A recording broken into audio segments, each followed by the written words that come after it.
자, 어쨌든 오늘 사도행전 1장 1절에서 11절입니다. 사도행전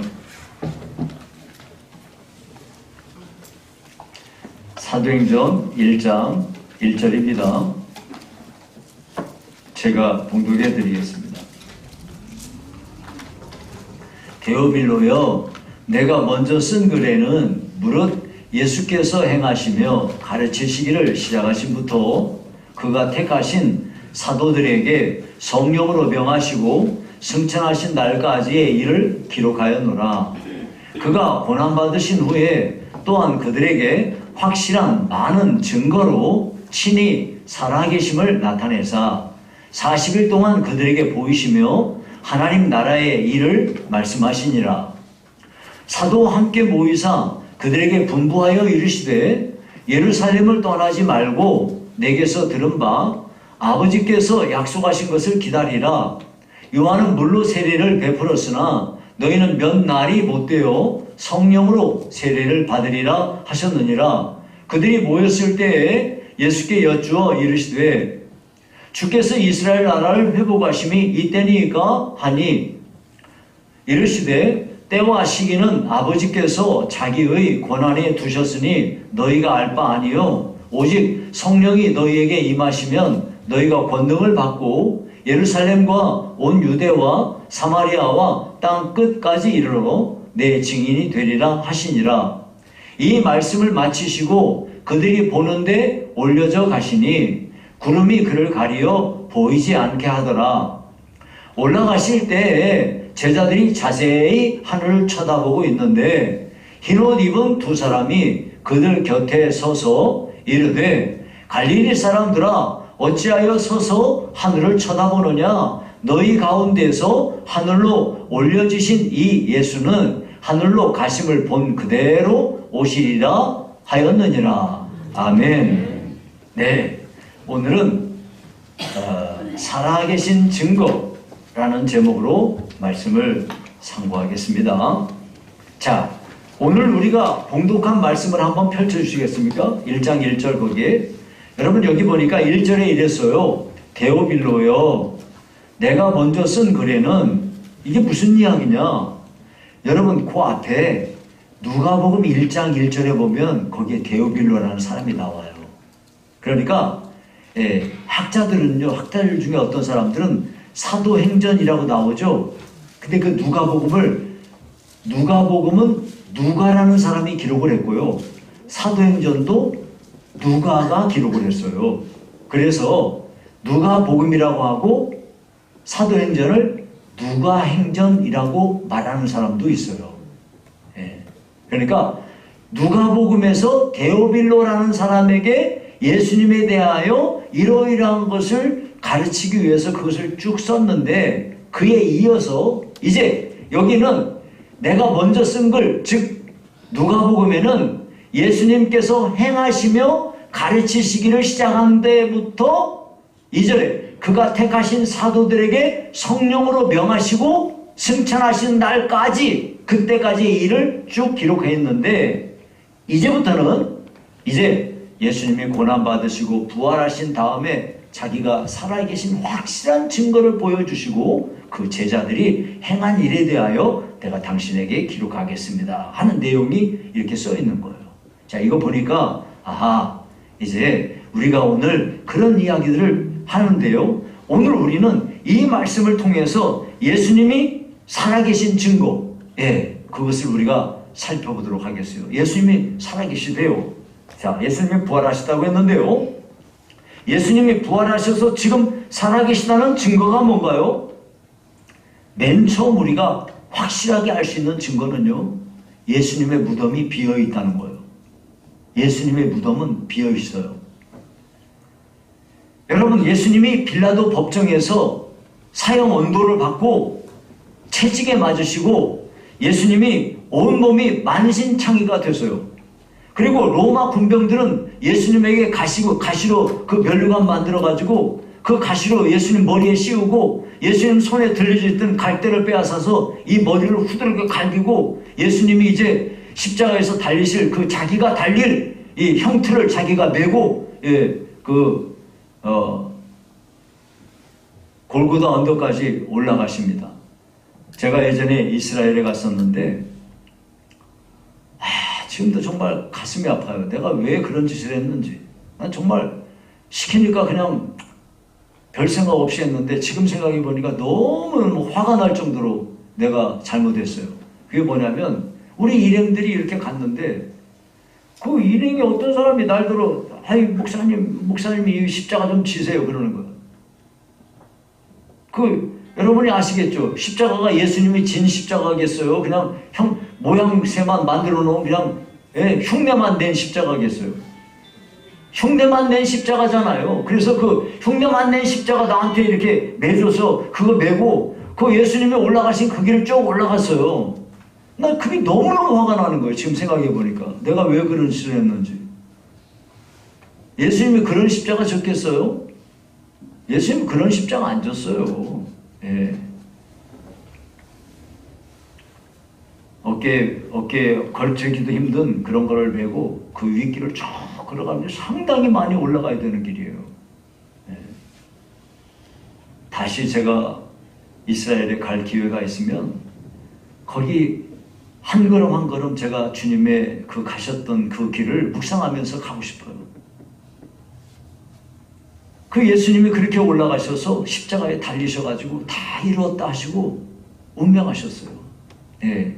이렇게 예수님이 운명하시자 유대인들은요, 이 당시에 나무에 달린 자는 저주받은 사람이라 그래가지고 그날이 명절이잖아요. 그러니까 어떻게 되냐면 안식일 날에 이렇게 십자가에 누가 달려있는데 안식일 날에 십자가에 사람을 달아두면은 그 날이 저주받은 날이 되기 때문에 그 시체를 빨리 끌어내야 되는 거예요. 그래가지고 예수님이 십자가에 달리고 양쪽에 강도 둘이 달렸는데 이제 해가 떨어지고 하니까 시체를 이제 내렸단 말이에요. 내렸는데 강도 둘은 아직도 살아있어요. 그러니까 이 강도들을 무릎을 꺾어가지고 절명시켰어요. 근데 예수님은 이미 운명하시기 때문에 한 군병이 옆구리를 창으로 찔러가지고 물과 피가 다 쏟아졌다고 성경이 기록하고 있습니다. 이렇게 예수님은 완전히 죽으신 거예요.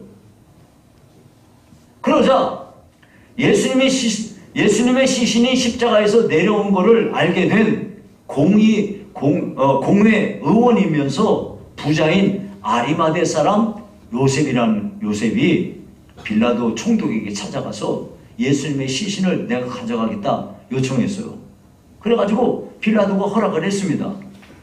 자, 그래서 이 아리마대 사람 요셉이 예수님의 시신을 가져다가 향품을 거기다가 넣고, 이 향품이 뭐냐면 여러분 우리나라하고 거기 나라가 이 기온이랑 이런 게 달라요. 우리나라는 뭐 3일장도 하고 어떤 경우에는 5일장도 하고 하지 않습니까? 제가 중동에 갔을 때 보면 거기는 전부 그날로 바로 해결을 합니다. 바로 돌아가셨잖아요. 그럼 바로 그냥 갖다 해결하는 거예요. 그 예수님이 그 시신에다가 이 냄새나고 하니까 그런 시신의 부피에서 나는 냄새 같은 걸 방지하기 위해서 향품 같은 걸 거기다 넣고 세마포로 이렇게 싸는 거예요. 그래가지고 예수님의 시신을 새 무덤에 넣어서 장사하셨어요. 여러분이 이제 예수님이 십자가에 달리신 거기에 가보면 여러분이 알게 되는데, 예수님이 십자가에 달리신 그 장소에서 그 예수님이 묻히신 무덤이 멀지 않아요. 한 동산 안에 있는 거예요. 근데 그 동산은 무덤인데 이 아리마대 사람 요셉이 한 번도 사람을 장사 지내본 적이 없는 새 무덤이에요. 그것도 자기 거예요. 이 사람이 부자니까. 자기 무덤에다가 예수님을 이렇게 안치한 겁니다. 자, 그리고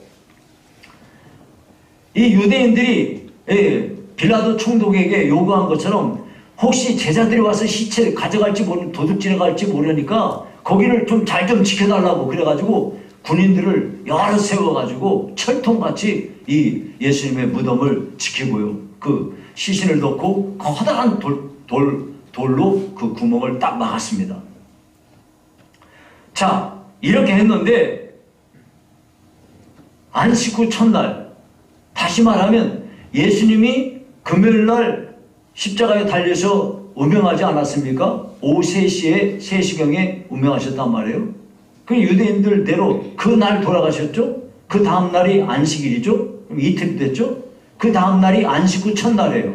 3일째 되는 새벽에, 3일째 되는 새벽에 주의 천사가 내려와가지고 이 무덤을 가로막고 있던 돌을 치워버리고 부활하신 예수님이 그 무덤에서 나온 거예요. 이 천사들이 내려와서 돌 치우는 거를, 이거를 본 이 무덤을 지키던 사람들이 성경에 보니까 무서워서 벌벌벌 떨면서 죽은 사람같이 됐다고 그랬어요. 그래가지고 이 경비병 중 몇 사람이 대제사장한테 달려가가지고 이렇게 자기들이 본 것에 대하여 이야기를 하니까 대제사장들과 이 사람들이 여러 장로들 불러다가 어떻게 할까 하다가 군인들한테 돈을 많이 주면서 예수님의 제자들이 우리 자기들이 졸고 있는 틈에 와서 시체 도둑질해 갔다고 그렇게 말하라고 했다는 거예요. 그래서 지금까지 유대인들 가운데에서는 예수님의 시체는 예수님의 제자들이 도둑질해 갔다라고 알려지게 됐다는 것이에요. 만약에 그 예수님의 시체를 그렇게 도둑 맞은 거 이것이 문제가 된다고 한다면 자기들이 군인들에게 그 뒤처리 잘해줄 테니까 걱정하지 말라고 하면서 이렇게 보낸 거예요. 그래서 예수님의 무덤이 비어있게 된 겁니다. 여러분, 인도의 선교사 스탠리 존스라는 사람이 어느 날 길거리에서, 인도 길거리에서 열심히 전도하고 있는데 이 말을 듣고 있던 한 무슬림이 이렇게 말했어요. 여보시오, 선교사 양반, 우리 무슬림들은, 이 무슬림이 뭐예요? 이슬람교를 믿는 교도들을 무슬림이라고 그래요. 무슬림들은 당신네 기독교인들이 갖고 있지 못한 걸 갖고 있어. 우리는 사우디아라비아의 메디나에 가면은 마호메트, 이 마호메트의 시체가 들어있는 관이 있는데 마호메트는 실제로 역사 속에서 존재했다는 것을 확실히 가르치고 있지 않소? 그러나 당신들이 믿는 예수는 예루살렘에 가도 무덤이 없지 않소? 이렇게 말했습니다. 이 말을 들은 스탠리 존스가 이렇게 말했어요. 맞습니다. 당신 말이 옳아요. 그러나 그것이 바로 기독교와 이슬람교의 확실한 차이입니다. 예수는 다시 살아나셨어요. 그래서 빈 무덤밖에 없습니다. 하고 말한 거예요. 여러분, 불교의 석가모니도 무덤이 있어요. 그죠? 예. 저 위대한 철학가인 소크라테스도 무덤이 있어요. 지금 아까 말한 이 이슬람교도의 그 모함마드도 그 무덤이 있습니다. 유대교의 그들이 숭상하고 있는 공자도 무덤이 있고요. 다 이 무덤이 있고 그들의 시체가 그 무덤 안에 있어요. 그런데 예수님도 무덤이 있어요. 그런데 예수님의 무덤에는 시체가 없어요. 그래서 비어 있어요. 왜? 예수님이 죽음을 이기고 부활하시기 때문입니다. 예수님의 빈 무덤은 예수님이 부활하셨다는 확고부동한 증거가 되는 겁니다. 두 번째, 우리가 예수님이 부활하셔서 지금 살아계시다는 것을 어떻게 알 수 있나요? 오늘 본문 3절에 보니까요, 이렇게 말했어요. 그가 고난받으신 후에, 즉 십자가에서 죽으신 후에 또한 그들에게 확실한 많은 증거로 친히 살아계심을 나타내사 그랬어요. 여러분, 여기서 확실한 많은 증거로 친히 살아계심을 나타냈다는 이 말은 예수님이 살아나셨다고 하는 여기에 대해서 목격자들이 많이 있다는 거예요. 먼저요, 어떤 사람이 예수님이 살아나신 걸 목격했나요? 맨 처음에 보니까요, 첫 번째 만난 사람이 막달라 마리아예요. 예, 이 막달라 마리아가, 이 여자가 누구냐면은, 아주 정말 7 귀신 들렸던 정말 비참한 여자였어요. 예, 인생이 정말 그 비참한 그런 여자가 예수님 때문에 인생이 변화되고 새로운 삶을 얻게 된 후에 오직 예수님만 따라다니면서 수종 들고 예수님을 도왔던 사람입니다. 이 여자가 예수님의 시신이 안치된 무덤에 새벽에 제일 먼저 가가지고 부활하신 예수님을 만나게 되었습니다. 자기가 예수님의 무덤에 갔더니 무덤에 막혀있던 그 돌이 치워져 있고, 그러니까 이게 웬일인가 하고 놀라고 있을 때 천사들이 와가지고 예수님이 부활하셨다고, 너희들보다 먼저 갈릴리로 간다고 했다고 제자들한테 얘기해라. 그래가지고 이 여자가 막 달려가서 베드로에게 이 이야기를 했단 말이에요. 그랬더니 베드로와 요한이 막 무덤까지 달려왔어요. 그렇게 하는데 그 와중에 막달라 마리아는 빈 무덤 밖에 서서 성경에 보니까 울고 있었다고 그랬어요. 그때 부활하신 주님께서 맨 먼저 그녀에게 자신을 보이셨는데요. 마가복음 16장 9절에 보니까 예수께서 안식 후 첫날 이른 아침에 살아나신 후 전에 7 귀신을 쫓아내어 주신 막달라 마리아에게 먼저 보이시니 그랬어요. 이와 같이 막달라 마리아에게 보여주셨습니다. 또 성경에 보니까 엠마오로 가고 있는 두 사람에 대한 이야기가 나옵니다. 이 사람들은 어떤 사람입니까? 둘이서 무슨 이야기를 막 하고 가는데 부활하신 예수님이 그들과 딱 옆에 같이 가고 있는데 한 이야기를 하니까 예수님이 모른 척하고 무슨 일이 있어?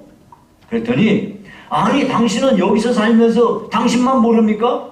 하면서 이야기를 하기를 예수가 이스라엘을 속량할 자라고 바랐는데 대제사장들과 이 관리들이 사형 판결에 내어주어가지고 죽어버렸다 이거예요. 십자가에 죽었다 이거예요. 그런데 어떤 여자들이 그 무덤에 갔더니 그분이 살아나셨다고 한다더라. 그러면서 천사들이 자기들한테 보였다고 한다. 이런 얘기를 하는 거예요. 이 이야기를 쭉 들으시고 예수님께서 모세로부터 시작해서 성경에 기록된 모든 말씀들을 예를 들으면서 전부 이 성경이 전부 예수님에게 대하여 기록된 거기 때문에 예수님에게 대하여 쭉 설명을 해주었습니다. 그리고 그들과 함께 가서 식사를 할 때 예수님이 축사하셨어요. 그때 그들의 눈이 턱 열려지면서 아 이분이 바로 예수님이구나 하고 알아봤는데 그 순간 주님이 사라졌다 그랬어요. 이와 같이 이 사람들은 부활하신 주님을 직접 뵙고 같이 식사를 나누었던 겁니다. 이렇게 해서 엠마오로 가는 두 사람에게 자신이 부활하신 것을 직접 나타내셨어요. 뿐만 아니라 예수님은 자기 제자들에게 찾아갔어요. 사실 이 예수님이 십자가에서 돌아가시자 예수님의 제자들은 너무너무 두려웠어요. 자기들도 잡혀서 죽지 않을까.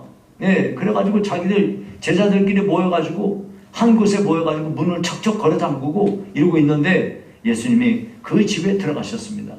그래서 자신이 살아나신 것을 직접 보여주셨습니다. 그들에게 자신의 손과 옆구리를 보여주면서 자신이 부활하신 것에 대하여 확실한 증거를 보여주었습니다. 그런데 그 자리에 마침 예수님의 제자 중에 도마라는 사람이 없어요. 그 나중에 도마가 오니까 제자들이 우리가 부활하신 예수님을 만났다 그러니까 도마가 말하기를 아이고 뭐 나는 그의 그 손의 못자국을 내가 직접 보고 내 손가락을 그 못자국에 넣어보고 내 손을 그 옆구리에 넣어보지 않고는 내가 못 믿겠다 그랬어요.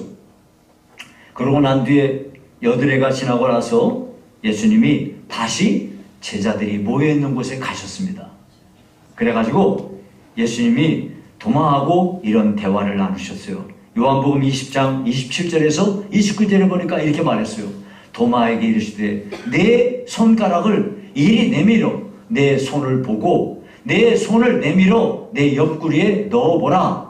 그리하여 믿음 없는 자가 되지 말고 믿는 자가 되라. 도마가 대답하여 이르되 나의 주님이시요 나의 하나님이시니이다. 예수께서 이르시되 너는 나를 본고로 믿느냐? 나 보지 못하고 믿는 자들은 복되도다 하시니라 하고 말씀하셨습니다. 이와 같이 제자들에게 직접 보여주셨어요.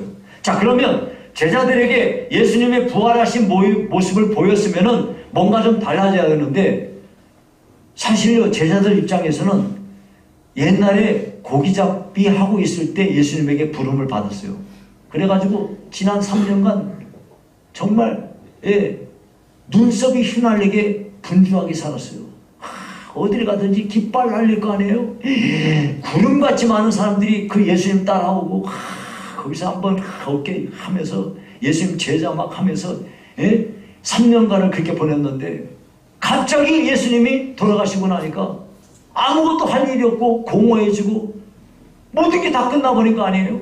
그러니까 이들이 에라 그냥 옛날 집으로나 가자. 옛날에 하던 일이나 하자. 그리고 베드로가 말했어요. 아유 나는 고기나 잡으러 갈래. 그때 그럼 나도 갈래. 그래가지고 베드로를 비롯한 7명이 갈릴리 거기 갈릴리 바다로 가서 고기를 잡습니다. 간밤에 열심히 고기 잡으려고 그물을 던졌는데 고기를 하나도 못 잡았어요. 그때 주님께서 그곳에 가셨습니다. 예수님이 말씀하셨어요. 고기 좀 잡았느냐? 아니 뭐 고기 없어요. 아 그러면 배 오른편에 그물을 내려서 고기를 잡아라 그랬어요. 뭐야 뭐가 그래? 그러면서 한번 그냥 해볼까? 그런 마음으로 그냥 그물을 배 오른쪽에 던진 거예요. 그랬더니 세상에 이게 웬일입니까? 상상도 못할 만큼의 어마어마한 고기가 그물 안에 들어온 거 아니겠습니까?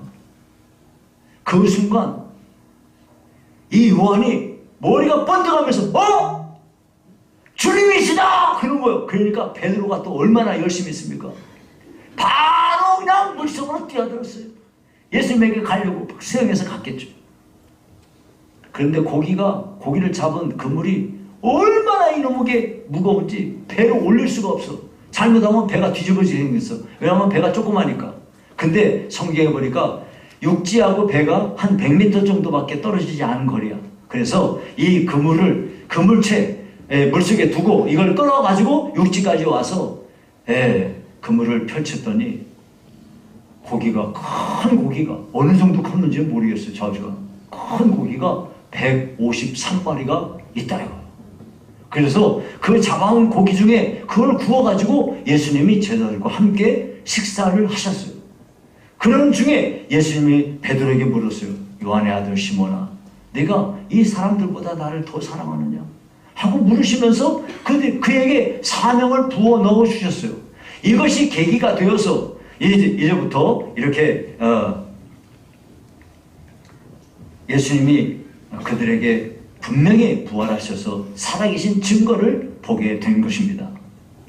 여러분 이걸로 보니까 예수님은 친히 여기 있는 대로 여기 3절에 있는 대로 확실히 많은 증거로 친히 살아계심을 증거하셨어요.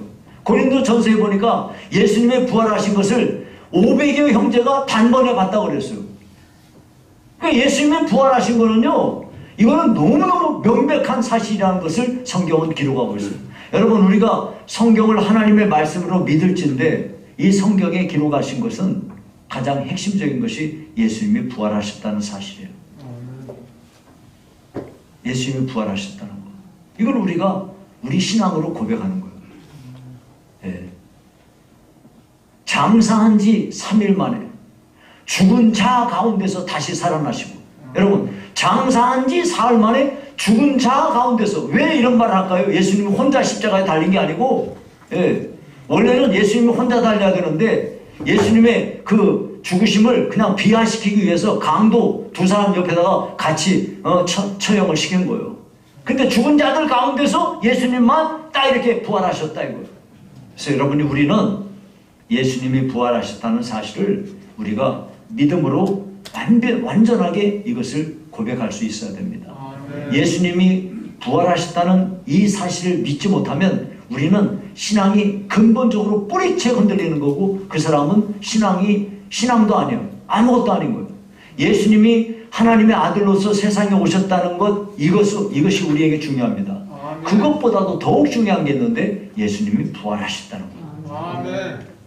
그러면 예수님이 부활하셨다는 것을 내가 알겠는데, 그러면 그것하고 나하고 뭔 상관이 있지? 예수님이 부활하셨어, 오케이, 좋아. 근데 예수님이 부활하신 것하고 나하고 뭔 상관이 있어? 지금 그 얘기를 해드리겠습니다. 예수님이 부활하신 거는요, 예수님만 혼자서 부활하러 끝나는 게 아니에요. 그것을 어떻게 할 수 있냐? 예수님의 부활은 부활의 첫 열매입니다. 그래서 고린도전서 15장 20절에 이렇게 말씀했어요. 그러나 이제 그리스도께서 죽은 자 가운데서 다시 살아나사, 자, 부활하셨어요. 잠자는 자들의 첫 열매가 되셨도다. 여러분, 이게 무슨 이야기냐면, 잠자는 자들, 죽은 자들의 첫 열매가 됐다. 이게 무슨 이야기냐면요, 예수님은 죽음 가운데서 자기가 부활하신 것이 예수님 혼자에게만 해당되는 게 아니라는 거예요. 예수님을 믿는 모든 사람들도 다 같이 부활에 동참한다는 것을 지금 말씀하고 있어요. 여기는 이제 더 이상 없는데요. 그 뒤에 무슨 얘기가 있냐면, 자, 한 사람이 범죄하여 모든 사람에게 죄가 전가되었어요. 자, 첫사람 아담이 죄를 지었습니다. 그러면 아담이 혼자 죄 짓고 끝났냐? 아니에요. 아담은 모든 인류의 대표자로서, 대표자의 신분으로 죄를 지은 거예요. 그렇기 때문에 아담이 죄 짓고 끝나버린 것이 아니고, 아담 이후에 태어나는 모든 후손들은 자기하고 아무런 적이 없지만 태어날 때부터 죄인으로 태어나는 거예요. 왜? 우리의 조상이 이 아담이 범죄한 죄인이기 때문에 그 죄가 우리에게 전가된 거예요. 마찬가지로 예수님이 부활하신 것은 혼자 부활로 끝나는 게 아니고 모든 인류의 대표자 신분으로 예수님은 부활하신 거예요. 그러므로 예수님을 믿고 구원받은 하나님의 사람들은 예수님이 부활의 첫 열매인 것처럼 예수를 믿는 모든 사람들도 죽음을 이기고 부활하는 것이에요. 이것이 우리에게 중요한 것입니다. 그래서 우리들도 예수님이 부활한 것하고 나하고 뭔 상관이 있어? 나도 확실히 부활한다는 것을 내가 믿는 거예요. 그래서 우리가 신앙 고백할 때도 다시 사는 것과 다시 사는 것을 믿습니다 하고 우리가 신앙 고백을 하는 거예요. 자, 그러면 우리가 다시 사는 것 산다고 했는데 언제 사냐? 언제 우리가 다시 살까요? 예수님이 재림하실 때 우리가 다시 살게 됩니다. 고린도전서 15장 51절부터 53절에 보니까 이렇게 말씀했어요. 보라, 내가 너희에게 비밀을 말하노니 우리가 다 잠잘 것이 아니요. 여기서 잠잔다는 게 죽어서 이제 죽었다는 것을 얘기하는 거예요. 우리가 다 잠잘 것이 아니요. 마지막 나팔에 순식간에 호련히 다 변화되리니, 여기서 호련히 다 변화되리니 나팔 소리가 나매 죽은 자들이 썩지 아니할 것으로 다시 살고 우리도 변화되리라. 이 썩을 것이 반드시 썩지 아니할 것을 입겠고 이 죽을 것이 죽지 아니함을 입으리로다. 자, 그러니까 우리가 부활하는 것은 전혀 새로운 몸으로 우리가 부활하는 거예요. 그러니까 이제 예를 들어서 어떤 분이 아이고 난 이렇게 못생겼는데 내가 부활했어요. 똑같이 이렇게 생기면 어떡하나. 그리고 걱정하실 수 있는데 걱정할 거 하나도 없어요. 아유 나는 이렇게 지금 내가 몸에 장애를 앓고 있는데 내가 부활해가지고 또 이 고통을 당하면 어떡하나. 아니에요. 전혀 아니에요. 예전에 제가 딱 꿈을 꿨는데 우리 누나가 어떻게 해서 내가 뭐 자초지종은 잘 모르겠는데 분명한 거는 우리 누나가 멀쩡한 다리로 딱 오더라고. 야 정말 감격스러웠어요. 옛날에 제가 어렸을 때 우리 누나랑 같이 가면 우리 동네 애들이 막 돌멩이를 야 쟤 똑바로야 그러면서 돌 던져요. 그러면 나는 또 막 그냥 막 화를 내면서 돌 들어가고 막 던져요. 그렇게 했었는데 지금은 참 세상이 좋아져가지고 장애인을 많이 이렇게 사회에서 배려하고 있으니 너무나 감사해요. 그런데 부활할 때는 그런 몸 아니에요. 그런 거 아니에요. 아이고 이렇게 쭈그린 방탱이 돼가지고 또 부활하면 이 쭈그린 방탱이 돼서 이렇게 또 하면 어떻게 아니 그런 거 아니에요. 전혀 새로운 모습으로 우리가 부활할 줄로 믿습니다. 아멘. 아멘 할렐루야. 아멘. 아멘 할렐루야. 아멘 할렐루야. 네, 그렇습니다. 그래서 여기에 그랬잖아요. 나팔 소리가 나면 죽은 자들이 썩지 아니할 것으로 다시 살고 우리도 변화되리라. 이 썩을 것이 반드시 썩지 아니할 것을 입겠고 이 죽을 것이 죽지 아니함을 입으리로다. 그래가지고 예수님도요, 부활하신 예수님이 제자들 모여있을 때 분명히 문 걸어 잠겼다고 그랬는데 거기 쑥 들어갔다고요. 예. 어떤 몸이길래 그럴까요? 예전에 여러분 저 터미네이터 영화 보신 분 있어요? 터미네이터 영화 보신 분은 영화 좀 봐요 좀. 그 터미네이터 그 영화에 보면은 거기에 이 총을 들고 있는데 그 창살 같은 데로 쑥 들어가요. 근데 총이 있으니까 총만 딱 걸려요. 그런 것도 있더라고요. 참 신기하죠. 영화니까 그러겠죠. 근데 어떤 몸인지는 잘 모르겠으나 예, 정말로 놀라운 몸이 우리에게 주어질 것입니다. 예. 그래서요, 여러분, 우리가 이 부활 신앙으로 무장해야 우리의 신앙생활을 잘 할 수가 있습니다. 예. 아무리 고통스러운 일을 우리가 맞이한다 할지라도 우리가 부활 신앙으로 무장하고 있으면 어떤 어려움도 다 이겨낼 수 있는 거예요. 히브리서에 보니까 그 온갖 어려움과 고통을 겪고 있는 성도들, 그 모든 어려움은 어떻게 이기느냐? 예, 이렇게 모든 어려움들을 정말로 부활의 신앙을 가지고 심지어 죽음을 당하는 그런 처지에서도 전혀 흔들리지 않고 믿음으로 그렇게 살아갈 수 있었습니다. 우리들도요, 어떤 어려움도 다 주 안에서 이기며 살 수 있어요. 히브리서 11장 33절부터 36절에서 38절에 보니까 이런 말씀이 있어요. 예, 또 어떤 이들은 조롱과 채찍질뿐 아니라 결박과 옥에 갇히는 시련도 받았으며 돌로 치는 것과 톱으로 펴는 것과 시험과 칼로 죽임을 당하고 양과 염소의 가죽을 입고 유리하여 궁핍과 환난과 학대를 받았으니 이런 사람은 세상이 감당하지 못하느니라. 그들이 광야와 산과 동굴과 토굴에 유리하였느니라. 이 모든 어려움을 당하면서도 전혀 그들은 굴하지 않고 비굴해지지 않고 승리할 수가 있었어요. 왜? 부활의 소망을 갖고 있기 때문에. 난 지금 죽어도 괜찮아. 난 죽어도 괜찮아. 왜? 다시 부활할 텐데 뭐. 이 부활의 소망을 갖고 있으니 어떤 어려움도 이겨낼 수가 있었던 겁니다. 여러분, 이제 말씀을 뵙겠습니다. 우리가 부활절을 맞이해서 성도들이 여러분이 꼭 기억하고 상기해야만 할 것이 있어요. 그건 뭐냐면 부활 신앙을 정립하는 겁니다. 세상은 변하고요, 죄악의 밤은 점점 깊어만 갑니다. 그런데 우리가 만약 부활 신앙으로 무장하기만 한다면 아무리 세상에 여러 가지 어려움이 있어도 우리가 흔들리지 않을 수 있습니다. 우리가 만일 부활신앙으로 단단히 무장만 하고 있으면 우리는 하나님의 약속대로 반드시 우리는 승리를 얻게 될 거예요. 고린도전서 15장 57절부터 58절에 보니까 이렇게 말했어요. 우리 주 예수 그리스도로 말미암아 우리에게 승리를 주시는 하나님께 감사하노니 그러므로 내 사랑하는 형제들아 견실하며 흔들리지 말고 항상 주의 일에 더욱 힘쓰는 자들이 되라. 이는 너희 수고가 주 안에서 헛되지 않은 줄 알미라. 아멘. 여러분, 우리가요 부활신앙을 가지고 여러분의 삶에 어떤 어려움도 주 안에서 이기고 승리하시기를 주의 이름으로 축원합니다. 살아계신 하나님 아버지 감사합니다. 우리에게 부활절을 주셔서 다시 한번 예수님이 부활하셔서 오늘 현재 살아계시면서 우리를 아시고 우리를 도우시며 우리와 함께 하시는 것을 믿게 하시니 감사합니다. 우리도 주님처럼 우리도 부활에 동참할 것을 확실히 믿으며 온갖 어려움들을 부활 신앙으로 극복하고 승리하도록 축복해 주시옵소서. 예수님 이름으로 기도하옵나이다. 아멘.